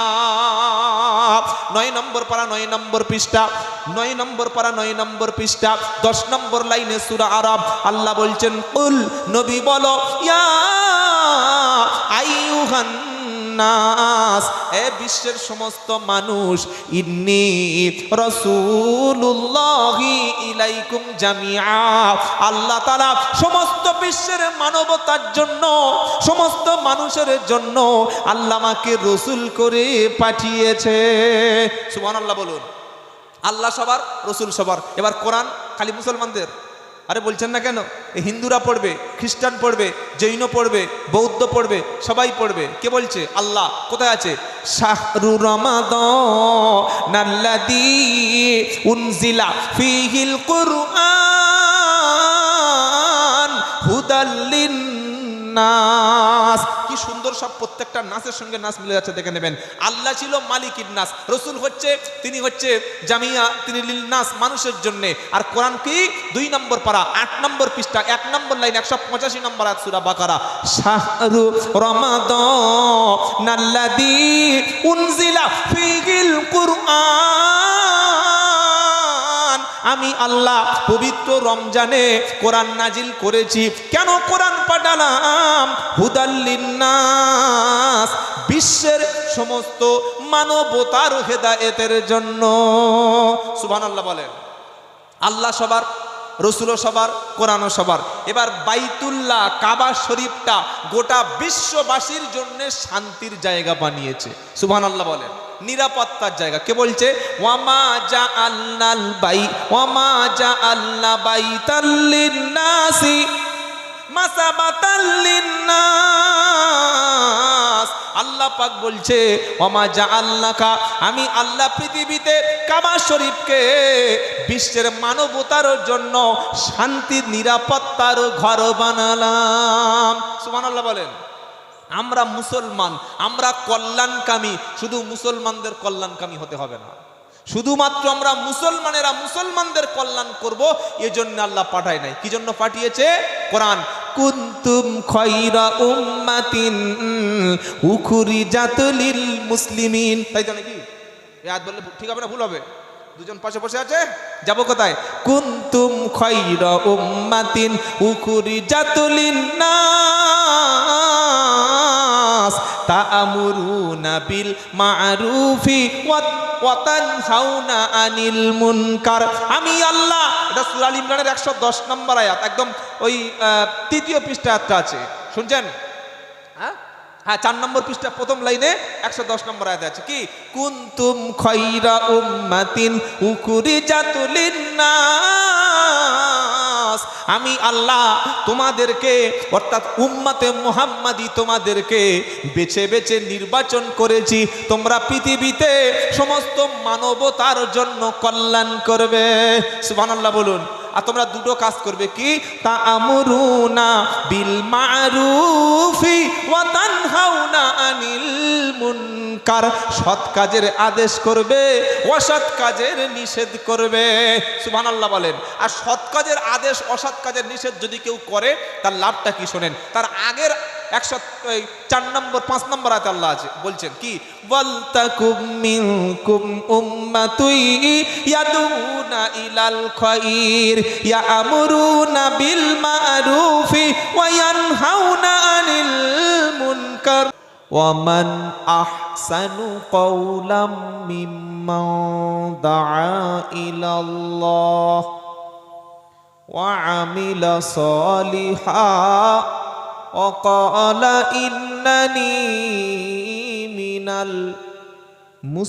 المسلمين। একদম হামিম সাজদা 24 নম্বর পারার 19 নম্বর পৃষ্ঠার 6 নম্বর লাইনে, একদম ঠিক 5টা লাইন পরে আয়াতটা আছে। আল্লাহ বলছেন তার চাইতে সুন্দর কথা আর কার আছে গো? তার চাইতে উত্তম বাণী আর কার হতে পারে? আমি যদি তৃণমূলের লোক হতাম তাহলে আমি ভোট চাইতাম কার পক্ষে? মমতার পক্ষে। আমি যদি বিজেপি পার্টির এজেন্ট হতাম আমি হিন্দু রাষ্ট্রের পক্ষে ভোট চাইতাম না? আমি যদি কংগ্রেস পার্টি করতাম আমি ওই রাহুল গান্ধীর পক্ষেই ভোট চাইতাম। আমি যদি বামপন্থী হতাম, কমিউনিজম হতাম, কমিউনিস্ট হতাম, আমি বামেদের পক্ষেই ভোট চাইতাম। কিন্তু আমার পরিচয় কি? জোরে বলেন। ফুরফুরা, তবলিগ, কাদরিয়া, চিস্তিয়া, হানাফি, মালেকি, শাফি, হাম্বলি, বেরিলি, এসব পরিচয় নাই। আমার পরিচয় কি? বলে আল্লাহ। কি বলে? বলে আল্লাহ পরিচয়। পাগলের কাছে কত। আমাদের পরিচয় কি? মুসলমান। বলে পরিচয় কি? মুসলমান। ফুরফুরা, তবলিগ, আজানগাছি, কাদরিয়া যা হয়েছে ওই পর্যন্ত চেপে দিন, উনি আর বাড়বেন না। খুব হয়েছে, খুব মারামারি হয়েছে। আহলে হাদিস, হানাফি, শাফি, জোরে আমিন, আস্তে আমিন, ইয়ান, ও মানে মারপিটের আর শেষ নাই। এখন একটাই পরিচয় দেব, আমরা কি? আমি যে বললাম মুসলিম, এটা আমার কথা না, এই আয়াতের শেষে আছে ওয়ামান আহসানু কওলাম মিম্মান দাআ ইলাল্লাহ ওয়া আমিলা সালিহা ওয়া ক্বালা ইন্নানি মিনাল মুসলিমিন। তার চাইতে সুন্দর বাণী, তার চাইতে উত্তম কথা, তার চাইতে উত্তম বাক্য আর কার হতে পারে? যে ব্যক্তি আল্লাহর দিকে, মসজিদের দিকে, কোরআনের দিকে, মাদ্রাসার দিকে, দ্বীনের দিকে, ইসলামের দিকে মানুষদেরকে ডাকে। আর ও আমিলা সালিহা, ডাকার পরে নিজে তিনি আমল করে আর বলে কি? ওয়াকালা ইন্নানি মিনাল মুসলিমিন, আর বলে আমি একজন মুসলমান। সুবহানাল্লাহ বলে। কি করে? আল্লাহর দিকে ডাকে, নিজে আমল করে আর নিজেকে পরিচয় দেয় কি বলে? জোরে বলেন। আমাদের পরিচয় হবে মুসলিম। ইব্রাহিম নবী কি বলছে শোনেন। ইন্না সালাতি ওয়া নুসুকি ওয়া মাহইয়ায়া ওয়া মামাতি লিল্লাহি রাব্বিল আলামিন লা শারীকা লাহু ওয়া বিযালিকা উমিরতু ওয়া আনা আউয়ালুল, বলেন আউয়ালুল, হ্যাঁ, আউয়ালুল মুসলিমিন। সূরা আনআম 8 নম্বর পারা 9 নম্বর পৃষ্ঠা 9 নম্বর লাইনের 162 নম্বর আয়াত। ইব্রাহিম নবী বলছে, আল্লাহ বলছে ইব্রাহিম তুমি বলো, কুল ইন্না সালাতি ওয়া নুসুকি ওয়া মাহইয়ায়া ওয়া মামাতি লিল্লাহি রাব্বিল আলামিন। নিশ্চয়ই আমার নামাজ, ওয়া নুসুকি আমার কুরবানি, ওয়া মাহইয়ায়া আমার হায়াত, ওয়া মামাতি আমার মৃত্যু, লিল্লাহি রাব্বিল আলামিন সবটুকু এক আল্লাহর জন্য, লা শারীকা লাহু তার কোনো শরীক নাই। সুবহানাল্লাহ বলেন। ওয়া বিযালিকা উমিরতু আর আমি এই জন্য আমি আদেশ প্রাপ্ত হয়েছি যে ওয়ানা আউয়ালুল মুসলিমিন আমি হলাম জাতির পিতা, প্রথম মুসলিম। বলুন সুবহানাল্লাহ। ইব্রাহিম নবীকে আল্লাহ বলছেন ইব্রাহিম তুমি পরিচয় দেবে কি বলে? জোরে বলেন মুসলিম বলে। জোরে বলেন কি পরিচয়? মুসলিম। আবার চলুন, আপনি যখন মরবেন, জীবনটা যখন আপনার আত্মা থেকে বার হয়ে যাবে, তখন আপনাকে কোন পরিচয় আপনাকে মরতে হবে? কোরআন কি শোনাচ্ছে? ইয়া আইয়ুহাল্লাযীনা আমানুত্তাকুল্লাহা হাক্কা তুকাতিহি ওয়া লা তামুতুন্না ইল্লা ওয়া আনতুম, ফুরফুরা তাই তো নাকি? হ্যাঁ, ও আনতুম বেরিলি বললে হবে? ওয়ান্তুম বলেন, ওয়ান্তুম, হ্যাঁ বললে তবে ভালো লাগে। সূরা আল ইমরান 4 নম্বর পারা 2 নম্বর পৃষ্ঠা 3 নম্বর লাইনের 102 নম্বর আয়াত। আল্লাহ বলছেন ইয়া আইয়ুহাল্লাযীনা আমানুত্তাকুল্লাহ, ও ঈমানদারেরা যারা ঈমান এনেছো, কাফের, বেঈমান, মুশরিক, ইহুদি, খ্রিস্টান, নাসারা সব মালগুলো আউট, খালি ঈমানদারদের বলছে। কি বলছে? ইয়া আইয়ুহাল্লাযীনা আমানুত্তাকুল্লাহ, ঈমানদারেরা যারা ঈমান এনেছো তোমরা শোনো, তোমরা আল্লাহকে ভয় করো। কার ভয়? সকলে বলুন। হাক্কা তুকাতিহি ভয় করার মতো ভয় করো, ওয়ালা তামুতুন্না ইল্লা ওয়া আনতুম মুসলিমুন, অতক্ষণ পর্যন্ত মরো না, অতক্ষণ পর্যন্ত মৃত্যুবরণ করো না যতক্ষণ তোমরা মুসলমান না হবে না। কটা আয়াত শুনলেন? 3টি আয়াত। 4 নম্বর শুনুন, খালি পরিচয়টা মুসলমান এটা জেনে নেন। সারা জীবন বলছে কাদের মসজিদ, বলছে এটা আমাদের ফুরফুরা পীর সাহেবের মসজিদ। ওটা কাদের মসজিদ? বলে আমাদের তবলিগ জামাতের মসজিদ। বাপের মসজিদ ফুরফুরা তবলিগ বলছো? বলছে কাদের মসজিদ? হানাফিদের মসজিদ, আহলে হাদিসদের মসজিদ। মুর্শিদাবাদ বেলডাঙ্গায় গিয়ে দেখলাম লেখা আছে আহলে হাদিস জামে মসজিদ। আমাদের বারাইপুরে যাবেন, বারাইপুর কাছারি বাজারে, ওখানে গিয়ে দেখবেন লেখা আছে হানাফি জামে মসজিদ। তাহলে মুসলমানদের মসজিদ কোনটা? এই যে মসজিদকে ভাগাভাগি করা, কে অথরিটি আপনাকে দিয়েছে মসজিদে? সেদিন আপনাদের এই উত্তর চব্বিশ পরগনায় ওদিকে কি জায়গাটা ভুলে যাচ্ছি, গিয়ে দেখলাম এরকম মোটা মোটা অক্ষরে মসজিদে বোর্ড লাগানো আছে, সাইনবোর্ড, ওই পাথর দিয়ে খোদাই করা, যে এই মসজিদ একটা বিশেষ পীর সাহেবের মতাদর্শের মসজিদ। এই মসজিদে কোরআন শিক্ষা করা, বয়ান বক্তব্য করা, কোনো কোরআনের তালিম দেওয়া এসব চলবে না।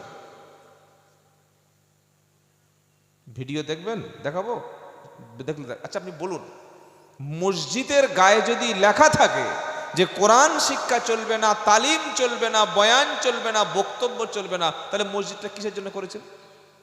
আপনার উদ্দেশ্য কি? কোন উদ্দেশ্য আপনি মসজিদ করলেন? আল্লাহ তাআলা শুধুমাত্র 5 ওয়াক্ত নামাজের জন্য মসজিদ করার নির্দেশ দেয়নি।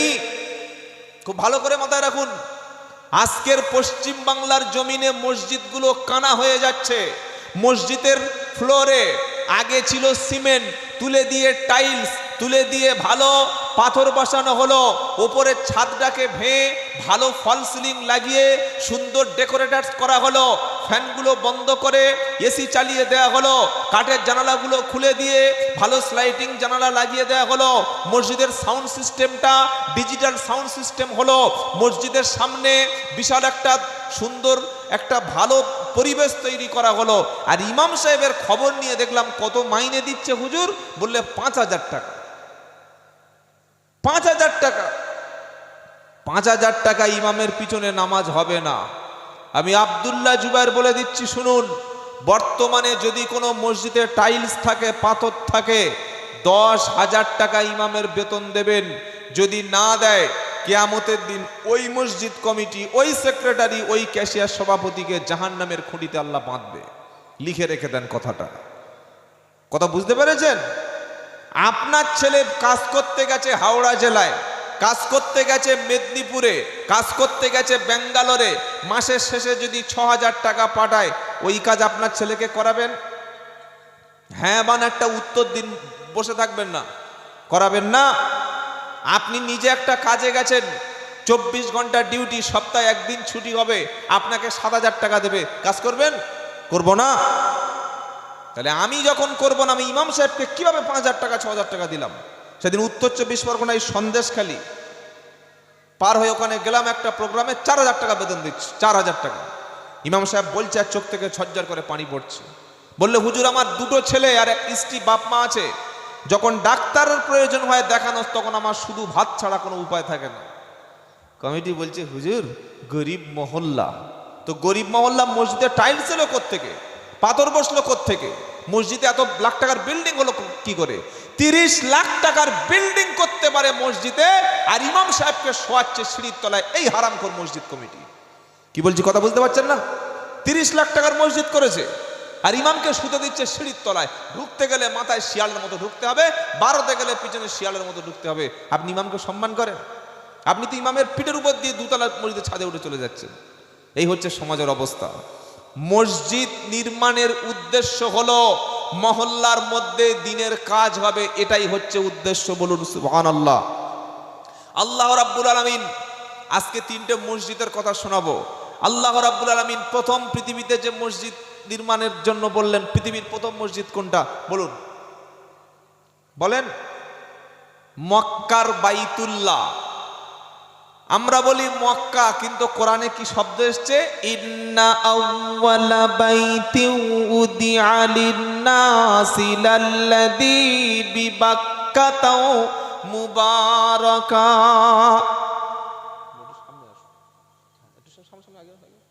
আরে সুবিধা হবে, আসুন না, আমারও সুবিধা হবে। যেখানে আটকে যাবো টুক করে লোকমা দিয়ে দেবে। হাফেজ সাহেব মানুষ, ইমাম সাহেব, আপনার ইমাম সাহেব তো কত মাইনে?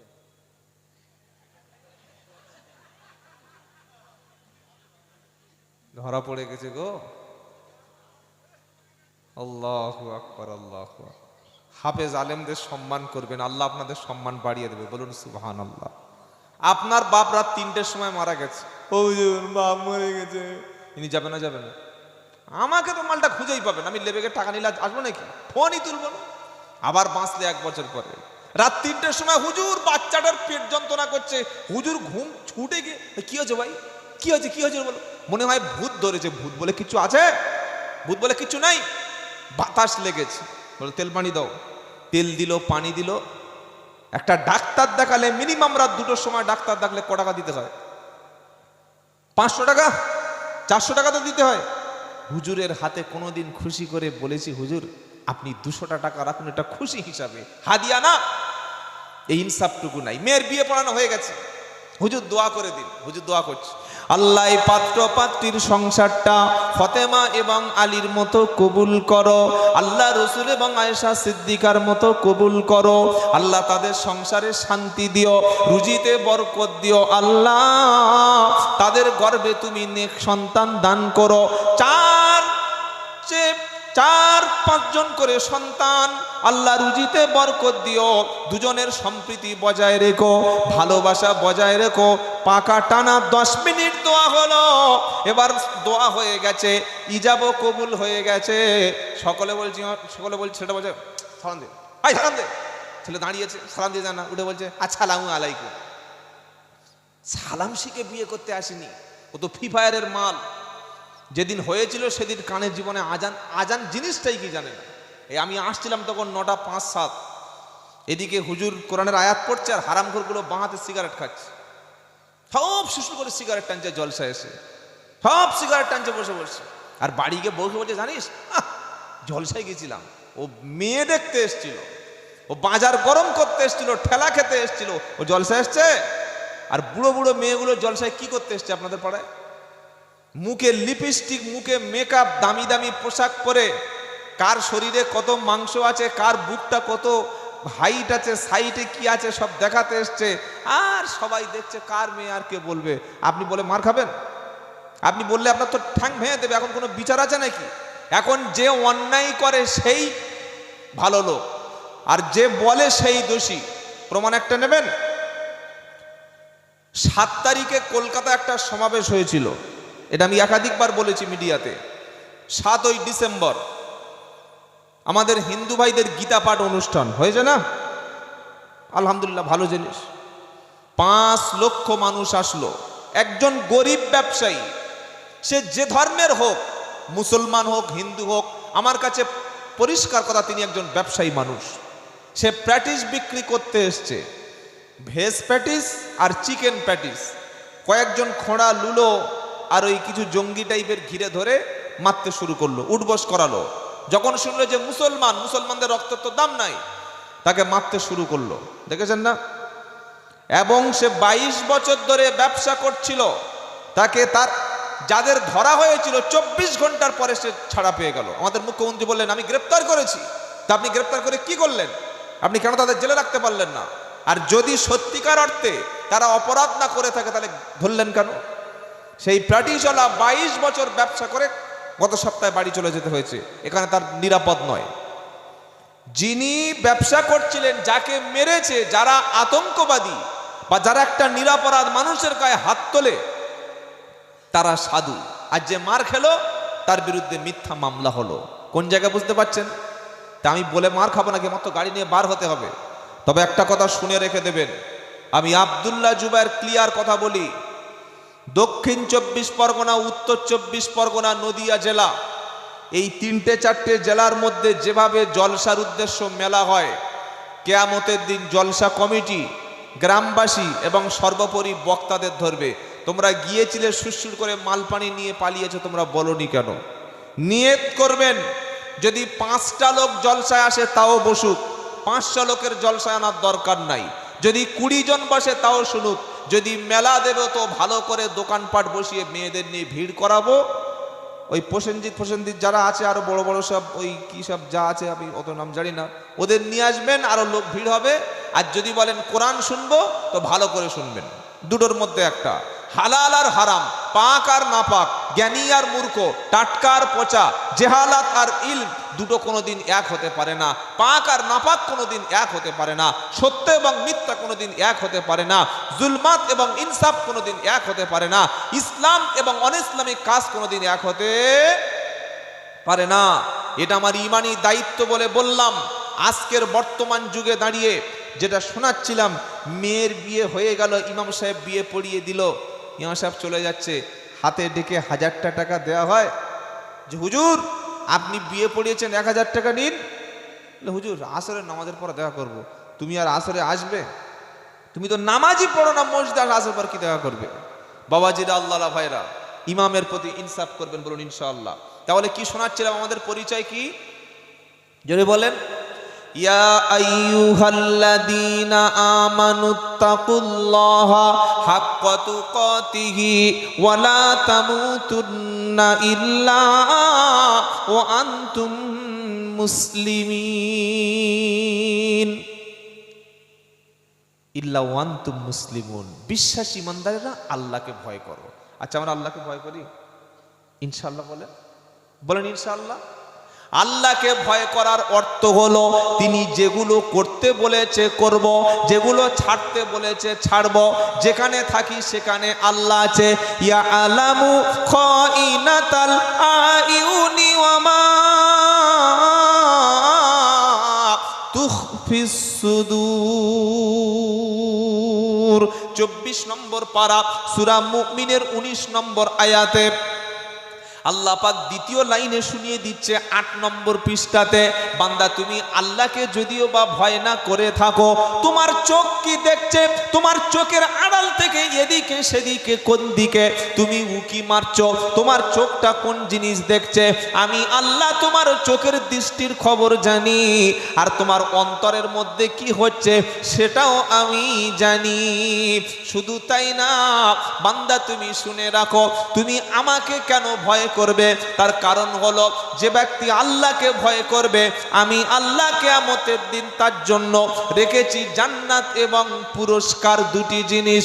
ইন্নাল্লাযীনা ইয়াখশাউনা রাব্বাহুম বিল গায়বি লাহুম মাগফিরাতু ওয়া আজরুন কবীর। 29 পারা সূরা মুলকের দ্বিতীয় আয়াতে আল্লাহ বলছেন, নিশ্চয়ই যারা আমি আল্লাহ আমাকে না দেখে ভয় করবে তাদের জন্য রয়েছে ক্ষমা, আর তাদের জন্য রয়েছে মহা পুরস্কার। ক্ষমা হলো আল্লাহ তাদের জীবনের গুনাহগুলি মাফ করে দেবে, আর কিয়ামতের দিন আল্লাহ তাদের জান্নাতে পুরস্কারে পুরস্কৃত করবেন। একটা লোক বিড়ি ধরিয়েছে, বুঝলেন, সবে ধরিয়েছে, কাকার বিড়ি, শুকটান মারছে, হঠাৎ দেখছে ইমাম সাহেব আসছে, সবাই ফেলে দিয়েছে, সঙ্গে সঙ্গে ফেলে দিয়েছে। যা, ইমাম সাহেবটার আসার সময় হলো না, এই সময় আসে, খাচ্ছি, এবার মুখে বিড়ির গন্ধ, মুখে কাপড় দিয়ে আসসালামু আলাইকুম, বুঝলেন, বিড়িটা ফেলে দিয়েছে কিন্তু। আচ্ছা, ইমাম সাহেব বিড়িটা দেখতে পেল না, আপনাকে ভালো বলল, কিন্তু দেখেছেন কে?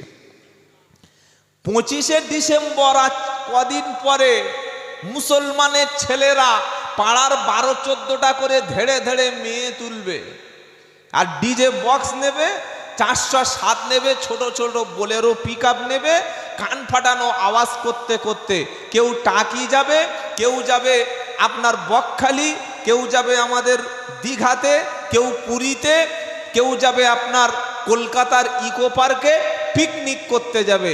কি গো, ওমাল পাড়া থেকে বার হয় না? হয় না? জোরে বলুন, হয়তো। আহা হা, কি মাল জন্ম দিয়েছি একবার বোঝো।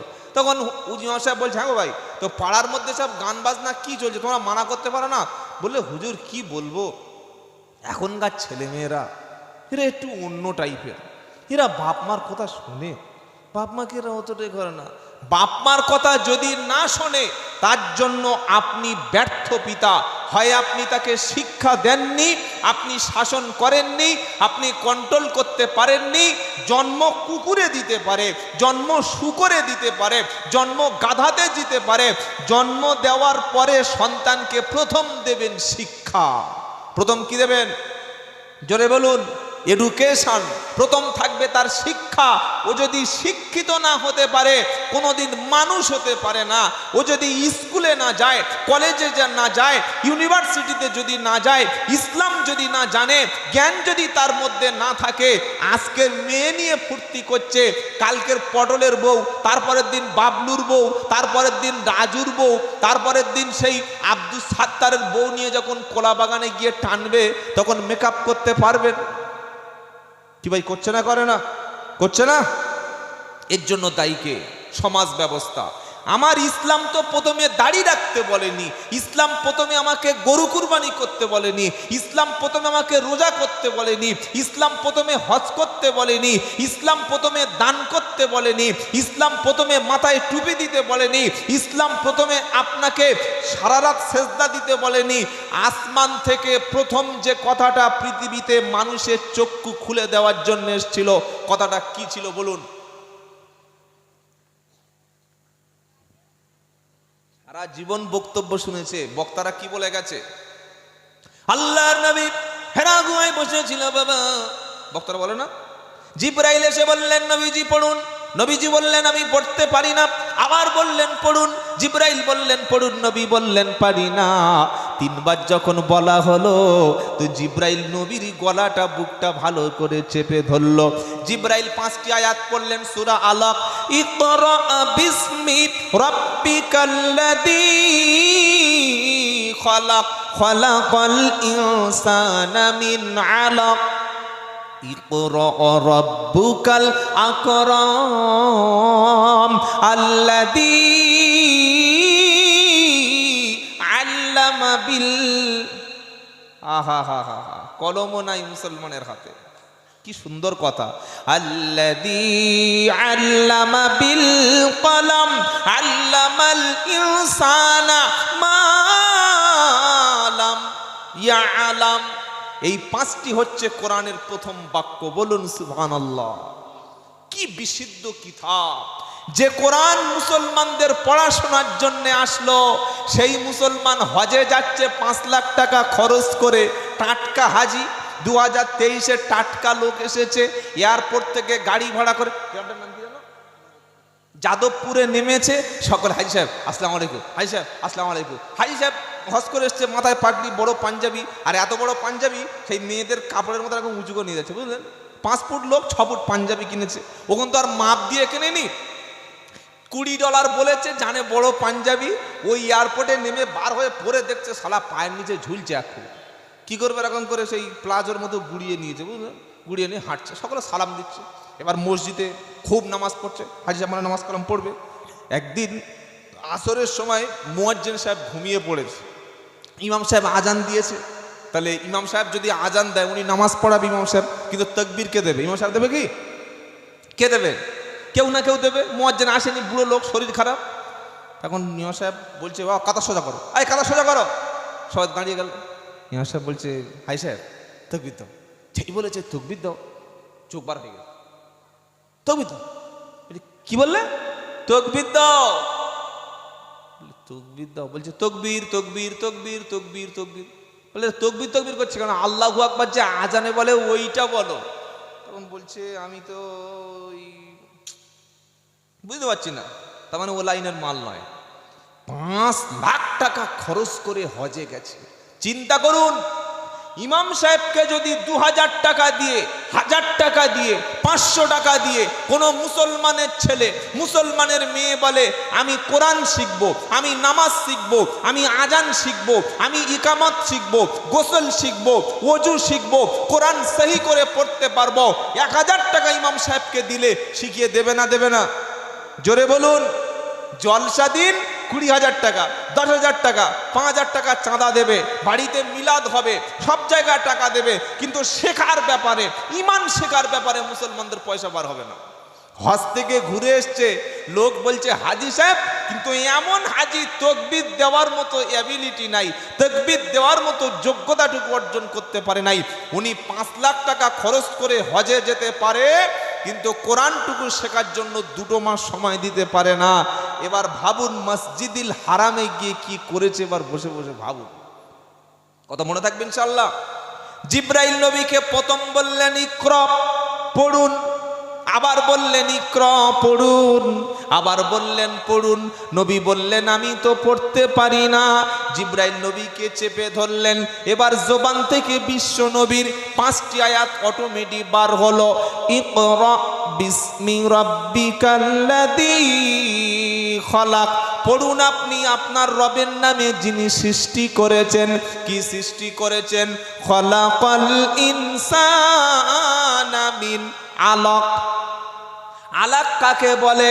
মানুষের শরীর থেকে স্বামী স্ত্রী যখন ফিজিক্যাল রিলেশন করে, পুরুষের শরীর থেকে যেটা বার হয় সেটার নাম হচ্ছে শুক্রকীট, সেটার নাম হচ্ছে স্পার্ম, সেটার নাম হচ্ছে মনি, সেটার নাম হচ্ছে বীর্য। যেটা বার হলে গোসল ফরজ হয়ে যায়, ওটা নারীর ওভামের মধ্যে ডিম্বাণুর মধ্যে 40 দিন থাকে। 40 দিন পরে আস্তে আস্তে ওটা রক্তপিণ্ডতে পরিণত হয়ে যায়।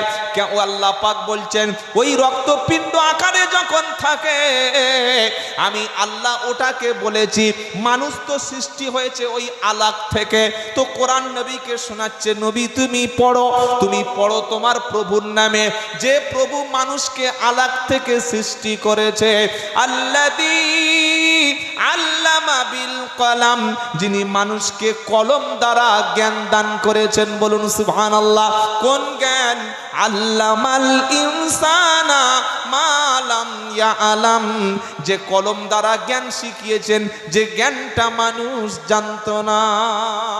দুটো 5টা বাক্যের মধ্যে দুটো ইম্পর্টেন্ট, এক পড়ো আর এক কলম চালাও, এক পড়ো আর এক কলম চালাও।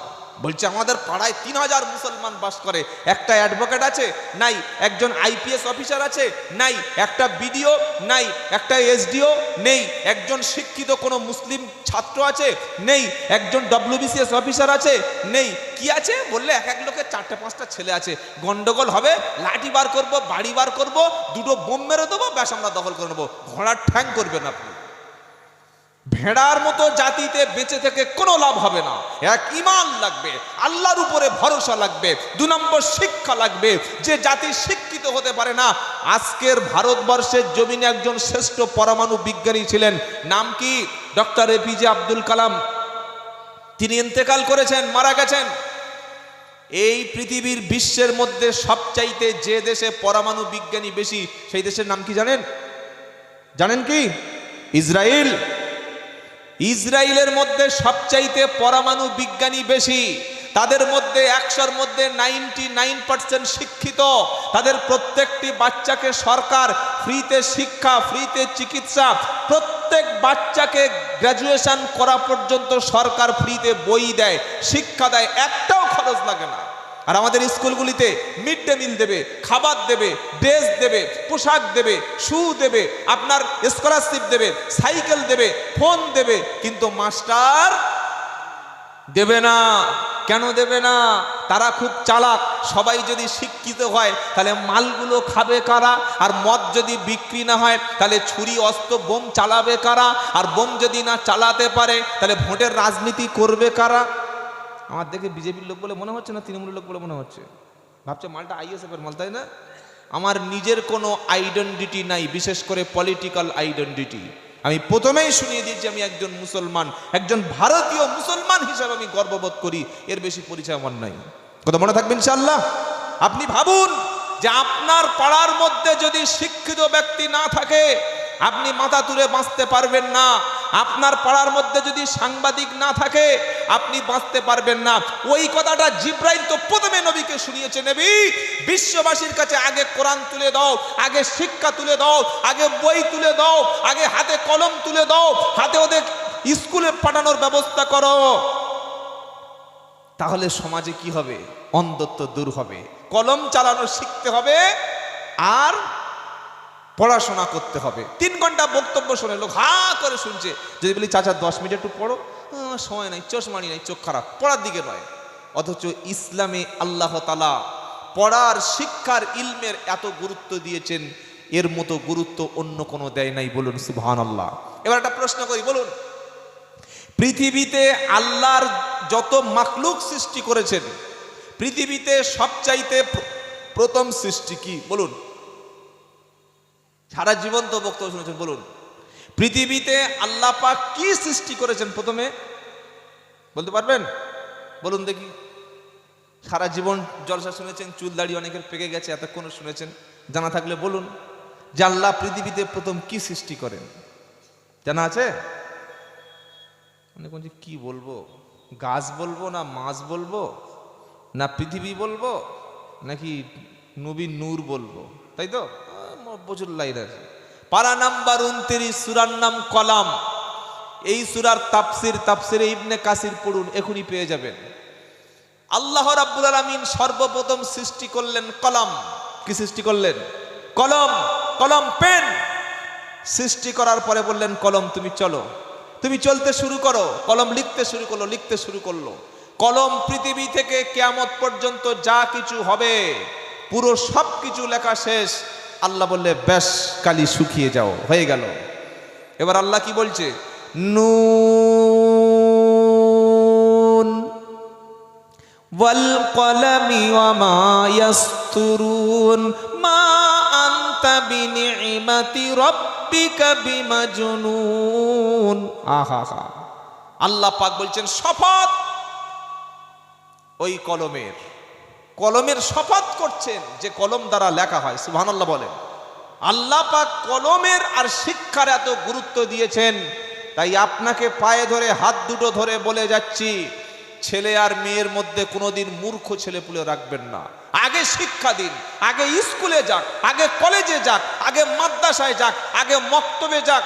কেন একটা লোক জানাজার নামাজ পড়তে যাওয়ার সময় বলবে হুজুর যে জানাজার দোয়াটা বলে দাও? এটা কেন বলবে? আমরা সেই শিক্ষা থেকে বঞ্চিত করেছি, আমরা শিক্ষা দিইনি। তাই মসজিদে এমন ইমাম সাহেব রাখবেন, ফজর থেকে এশা পর্যন্ত মসজিদটা হবে একটা বিদ্যালয়। বলুন ইনশাআল্লাহ। কি বিদ্যালয়? ইসলামিক বিদ্যালয়। ফজরের পরে বাচ্চারা পড়বে, আসরের পরে পড়বে, মাগরিবের পরে মাধ্যমিক পাশের ছেলেরা পড়বে, ঈশার নামাজের পরে বৃদ্ধ বৃদ্ধ মানুষরা পড়বে। 24 ঘন্টা মসজিদের মধ্যে পড়াশোনা হবে, জ্ঞান চর্চা হবে, ইলম চর্চা হবে। মসজিদের মধ্যে শিক্ষা থাকবে, লাইব্রেরি থাকবে, কিতাব থাকবে, কোরআন থাকবে। তবে মহল্লার উপকার হবে। আরের জন্য 24 ঘন্টা ইমামকে পড়ানোর জন্য বেতনটাও ভালো দিতে হবে। দেন একটা শিক্ষকে যদি না হয় আরেকটা শিক্ষক রেখে মসজিদ ভিত্তিক শিক্ষা ব্যবস্থা গড়ে তুলুন। এই জলসা দিয়ে জাতির কোনো লাভ হবে না। এটা কোনো বক্তা বলবে না দাওয়াত কেটে যাওয়ার ভয়ে। আমি আব্দুল্লাহ জুবায়ের বলে যাচ্ছি, জলসাটা এখন এন্টারটেনমেন্ট, এটা হচ্ছে একটা এনজয়, এটা হচ্ছে একটা ওই আমাদের প্রচলিত চলেই আসছে। তাই লক্ষ লক্ষ লক্ষ টাকা খরচ করে রেজাল্ট কয়েকজন মানুষ শুনলো, অধিকাংশ মানুষের ফজর কাজা হলো। জলসা কমান।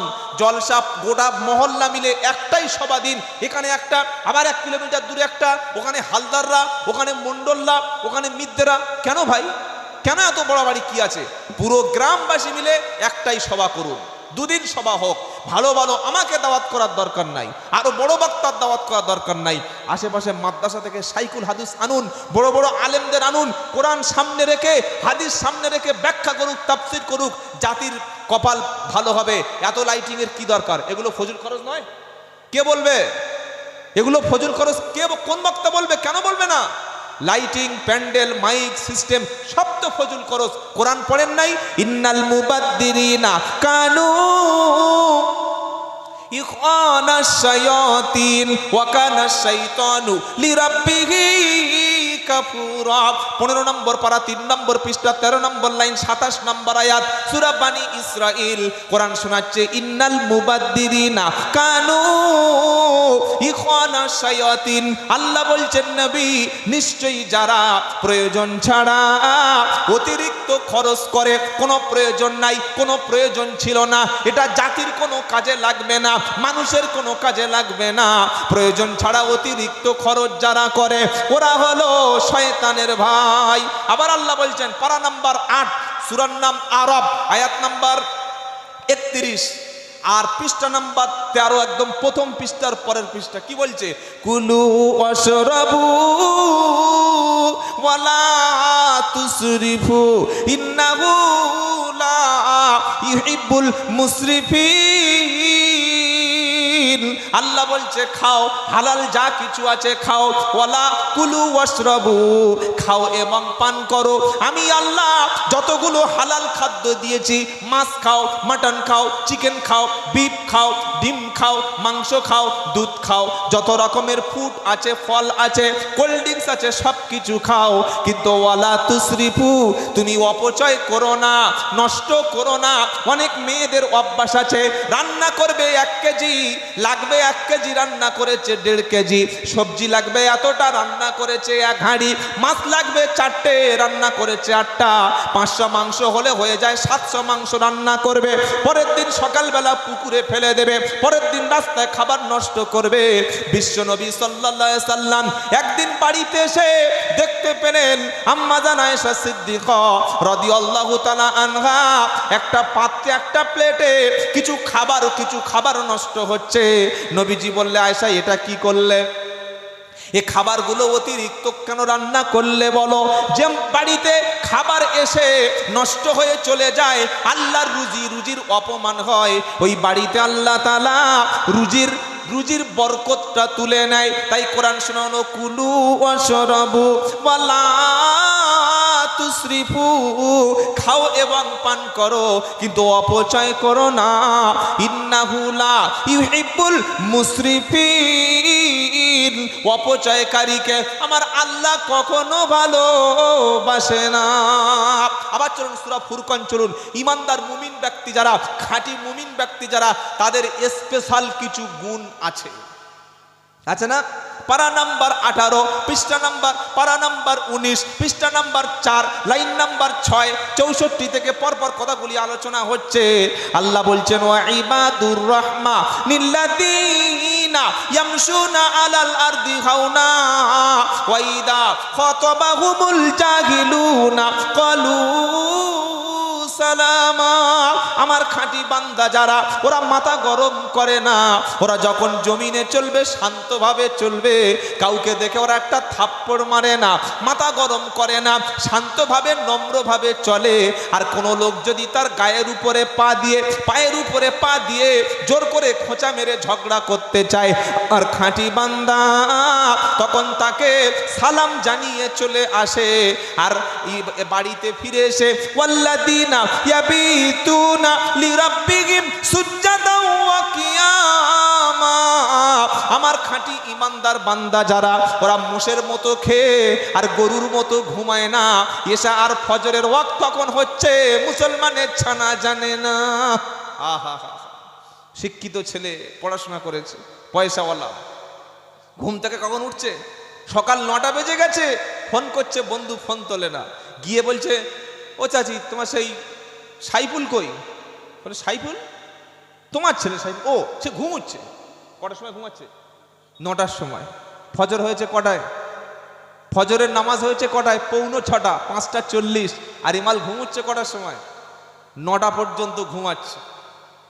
মা ডাকছে, ও শহীদুল, ও বাবা ওঠ না। 10 মিনিট পরে উঠেছে, চোখ গাঁজাখরের মতো লাল, কোমরের লুঙ্গি ছিল না, লুঙ্গিটা টেনে ধরে কোমরে বেঁধে নিয়েছে। কি হয়েছে মা? বলে, তোর বন্ধু উসমান দাঁড়িয়ে আছে বাইরে। বলে, দাঁড়াও, বসতে বলো, আসছে।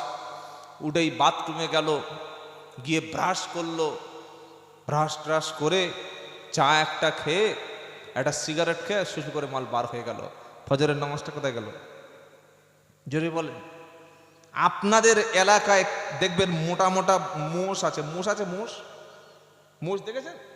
গরু নেই? গরুরা দিনের বেলা কি করে? ঘাস খায়, মাঠে চরে, কার ক্ষেত খামারে ঘুরে বেড়ায়। আর রাত হলে কি করে?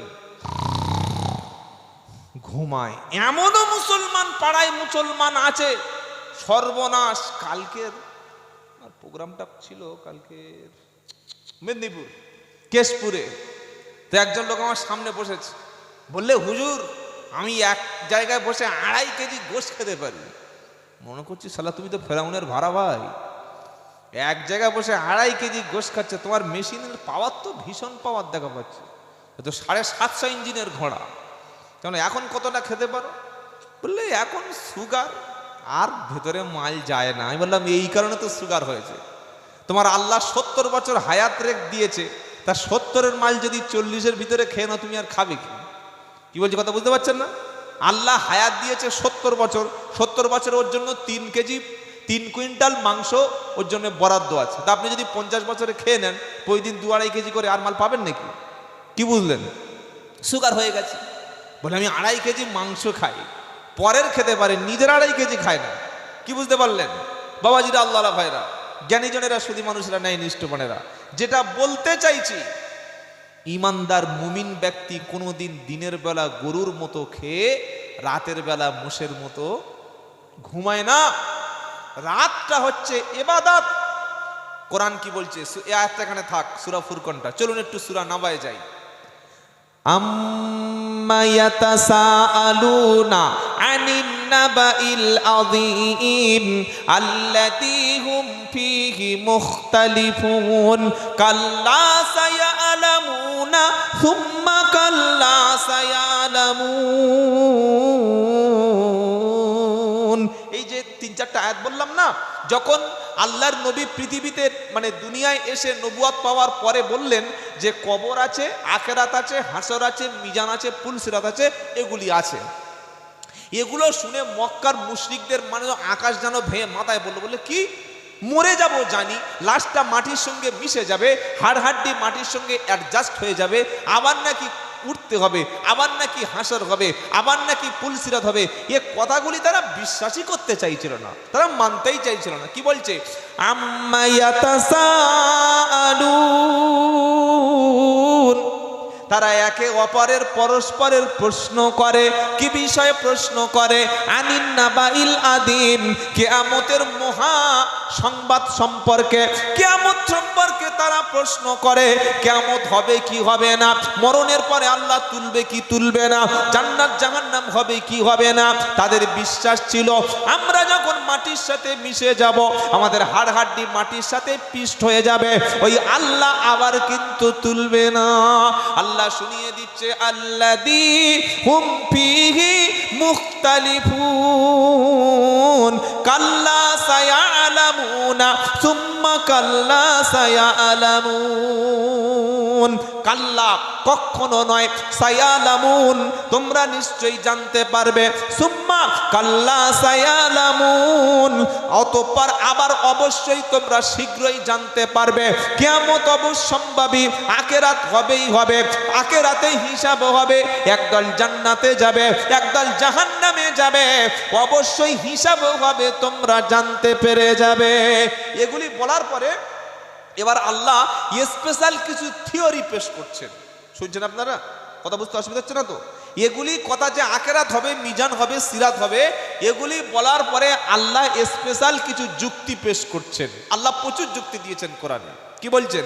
আল্লাহ আলাম নাজআলিল আরদা মিহাদা, আমি আল্লাহ তোমাদের জন্য পৃথিবীকে কি নিরাপদ বিছানা বানালাম না? ওয়া খালাকাল জিবালা আওতাদা, আর পৃথিবী যাতে নড়ে না যায়, পৃথিবী যাতে না পড়ে যায়, পৃথিবীর ভারসাম্য যাতে রক্ষা হয়, পৃথিবীর ভারসাম্য যেন মেজারমেন্ট করতে পারে, এজন্য আমি আল্লাহ পাথরগুলিকে, পাহাড়গুলিকে পিরাকের মতো সেটে দিলাম, মেরে দিলাম। আর কি করলাম? ওয়া খালাকনাকুম আজওয়াজা, নারী এবং পুরুষ দুই শ্রেণীতে আমি তৈরি করলাম। কাউকে একটা ছেলে দিলাম, কাউকে একটা মেয়ে দিলাম, কাউকে দুটো মেয়ে দিলাম, কাউকে দুটো ছেলে দিলাম।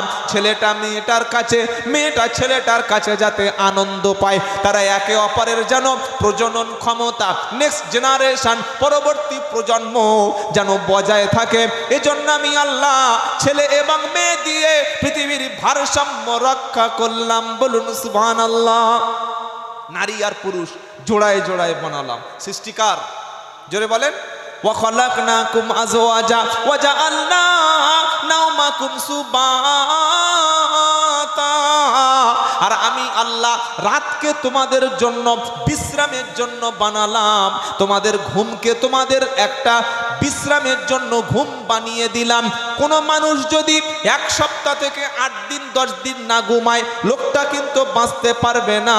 আর ঘুম কম হলে ব্রেনের ক্ষতি হবে, শরীর শুকিয়ে যাবে, শরীর নষ্ট হবে, স্মৃতিশক্তি নষ্ট হবে, যৌবন শক্তি হারিয়ে ফেলবে, শরীরের অনেক পার্টস আপনার নষ্ট হয়ে যাবে। আল্লাহ বলছে তাই ওয়াজা আল্লাহ নাওমাকুম সুবাতা, আমি আল্লাহ ঘুমটা তোমাদের জন্য একটা বিশ্রামের ব্যবস্থা করে দিলাম। আর ওয়াজা আল্লাহ লাইলা লিবাসা, রাতকে তোমাদের জন্য একটা আচ্ছাদন বানিয়ে দিলাম। ওয়াজা আল্লাহ নাহারা মাআশা, দিনকে তোমাদের জন্য উপার্জনের জন্য বানালাম। বলুন সুবহানাল্লাহ। মানুষ করলাম জোড়ায় জোড়ায়, স্বামী স্ত্রী যাতে একসঙ্গে তোমরা আনন্দ করতে পারো, পৃথিবীর সূর্যটাকে টেনে সরিয়ে দিয়ে রাতের আধার এনে দিলাম। বলুন সুবহানাল্লাহ। রাতে ঘুমাবে, দিনে মাল কামাবে। কথা ক্লিয়ার? রাত ঘুমানোর জন্য আর দিন মাল কামানোর জন্য। রাতটা ঘুমানোর জন্য, দিনটা উপার্জনের জন্য। তবে রাতের বেলা ঘুমোতে বলেছি বলে সারা রাত যেন মুষের মতো পড়বে না। কে বলছেন? আল্লাহ। যারা কাফের বেঈমান মুশরিক, আখিরাত সম্পর্কে যাদের চিন্তা নাই, পরকাল সম্পর্কে যাদের কোনো ফিকির নাই, মরণের পরের জিন্দেগি সম্পর্কে যাদের চিন্তা ভাবনা নাই, তাদের ঘুমটা রাত্রে হয়। কি বলছেন আপনারা? কালকের আমার মেয়ের বিয়ে, আগামীকাল 300 বরযাত্রী আসবে, পাড়ার 500 লোক খাবে, 8 লাখ টাকার বাজেট। আজকে রাতে ঘুম হবে? হ্যাঁ বা না একটু মুখটা খুলুন। হবে না। কালকের রাত 10টায় আমার ফাঁসির অর্ডার। রাষ্ট্রপতির কাছে আমি প্রাণ ভিক্ষা চেয়েছিলাম, তিনিও রিজেক্ট করে দিয়েছেন। আগামীকাল রাত 10টায় 1 মিনিটে যদি কোনো ফাঁসির আসামি থাকে, আজকে রাতে ঠান্ডা চেয়ে ঘুমাবে নাকি? এই যে কি বলছেন? অত সহজ নয়। মুসলমান ঘুমাচ্ছে, আহা, মুসলমান ঘুমানো জাত না, রাতে ফিকির করা জাতের নাম হলো মুসলমান। সাহাবায়ে কেরামরা কি করেছিলেন? দিনের বেলা তারা যুদ্ধের ময়দানে রক্তের ফোঁটা দিতেন, আর রাতের বেলা সাহাবায়ে কেরাম নামাজের পাটিতে সেজদাতে তারা চোখের পানি দিতেন। তাই আল্লাহ তাআলা তাদেরকে রাষ্ট্র ক্ষমতা দান করেছেন। না সুবহানাল্লাহ এখন বলার দরকার নাই, বুড়ো হয়ে চুল টুল পেকে যাবে, সেই সময় একবার সুবহানাল্লাহ বলবে। বলুন না সুবহানাল্লাহ। কি বললাম? কিভাবে সফলতা এসছে মুসলমানের? দিনের বেলা ঘাম ঝরেছে, ময়দানে রক্ত ঝরেছে, আর রাতের বেলা সেজদাতে তাদের চোখের জল ফেলতে হয়েছে, পানি ফেলতে হয়েছে, তবেই আল্লাহ তাদের সাফল্য দান করেছে। বলুন সুবহানাল্লাহ। আজকের যে আমাদের মুখ্যমন্ত্রী মমতা ব্যানার্জি দেখছেন, এই মুখ্যমন্ত্রী তিনি একদিনে হয়ে গেছেন নাকি? তাকে এক সময় রয়টার্স বিল্ডিং থেকে চুলের মুঠি ধরে ফেলে দিয়েছিল, জানেন? জানেন না? আজকে যিনি আমাদের প্রধানমন্ত্রী মানে মোদি সাহেব, তাকেও প্রচুর ঘাম ঝরাতে হয়েছে। হয়েছে না হয় নাই? একটা ডাক্তার যদি MBBS হয়, MD ডাক্তার হয়, কত রাত যে তাকে রাত জাগতে হয়, তার সফলতার গল্প আমরা জানি না। একজন মাস্টার, স্কুলের হেডমাস্টারে বসে তিনি হেডমাস্টার হয়েছেন, কত রাত যে ঘুমাননি, স্টাডি করতে হয়েছে, পড়াশোনা করতে হয়েছে, ওই সম্পর্কে আমাদের অনেকের ধারণাই নাই। একজন বিশাল বড় IPS officer, WBCS officer, SDO BDO officer বা ডিস্ট্রিক্ট ম্যাজিস্ট্রেট, এই পর্যায়ের অফিসার, সে মাস গেলে 10 লাখ 20 লাখ 30 লাখ টাকা শুধুমাত্র ওই ঘুষ পায়। ঘুষ, ইনকাম, স্যালারি না। স্যালারি তো তার জন্য মাস অন্তত 12 লাখ টাকা আছে। আমার সালা মাল কামাচ্ছে, দেখো বিশাল ইনকাম, কিন্তু জীবনটা যে কত কষ্ট করে এই জায়গায় দাঁড় করাতে হয়েছে ওটা তার ঠিক নাই। আপনারা এখানে ধান চাষ হয়তো আপনাদের এখানে হয় কি হয় না? ধানটা কাটার সময় চাষি গিয়ে মাঠে হাঁটছে, আর ধানের ওই যে আগা বা মাথাগুলো ধরে এরকম, আহ কি সুন্দর সুন্দর ধান, আল্লাহ বরকত দিয়েছে, আলহামদুলিল্লাহ বলছে। এই চাষির ধান এই পর্যন্ত হতে গিয়ে কত পানিতে তার ভিজতে হয়েছে, কতবার জমিতে হাঁটতে হয়েছে, কতবার তাকে রোদে পুড়তে হয়েছে, জমিতে কত সময় দিতে হয়েছে, এই হিসাব কিন্তু কেউ দেখে না। তো একজন ব্যক্তি সফলতার পিছনে তার জীবনের প্রচুর পুরাতন গল্প থাকে। আমি মায়ের পেট থেকে হলাম, আর দাড়ি রেখে গোঁফ রেখে মাথায় টুপি পরে মালামি বক্তা হয়ে গেলাম, জলসা উঠে গেলাম। অত সহজ? কি বুঝলেন? ইনি হাফেজ হয়েছেন, আলেম হয়েছেন, মাদ্রাসায় গেল, তারপর দিন মাথায় পাকড়ি দিল আর কোরআন শরীফ 30 পারা হয়ে গেল। অত সহজ নাকি? প্রত্যেকটি সফল ব্যক্তির পিছনে প্রচুর ঘাম ঝরে, প্রচুর পরিশ্রম হয়, প্রচুর রক্ত যায়, সময় যায়, তবে তার সফলতা আসে। দেখবেন আমাদের মায়েরা, হিন্দু হোক আর মুসলমান হোক, মায়েদের পেটে যখন বাচ্চা আসে, বাপ আনন্দ করে, মা আনন্দ করে, দাদু আনন্দ করে। যেদিন নার্সিংহোম অথবা হসপিটালে বাচ্চাটা ডেলিভারি হবে, সকলের মন শুকিয়ে যায়। বাচ্চাটা যখন মা বলে কেঁদে ওঠে, মা তখন বেহুশ হয়ে গেছে, তখন ছুটে গিয়ে আব্বা বাপকে কোলে, বাচ্চা কোলে নিয়ে চুমু খায়। দাদু চুমু খাচ্ছে, দাদি চুমু খাচ্ছে, নানি খাচ্ছে, নানু, সকলে বলছে আহারে আমার নাতি, কেউ বলছে ভাইপো। কিন্তু এই বাচ্চাটাকে পেট থেকে আনতে গিয়ে দুনিয়াতে মাকে কত রাত জাগতে হয়েছে, 280 দিন তার কতটা ঘুম নষ্ট হয়েছে, তার শরীরের আয়রন, তার শরীরের ভিটামিন, তার শরীরের প্রোটিন, তার শরীরের ফ্যাট, তার শরীরের যত রকমের যা কিছু ছিল এই বাচ্চাকে চুষে চুষে খাওয়াতে হয়েছে। কতটা মাস পেটে নিয়ে মা ছটফট করেছে, কত ঠান্ডা রাত্রে মা চাদর সরিয়ে দিয়েছে, কত গরমের সময় মা দাঁড়িয়ে দাঁড়িয়ে ঘুমিয়েছে, এই গল্পটা কিন্তু কেউ জানে না। তাই এমনি এমনি ইসলাম আপনাদের এই যাদবপুরে আসে নাই, উত্তর 24 পরগনায় আসে নাই।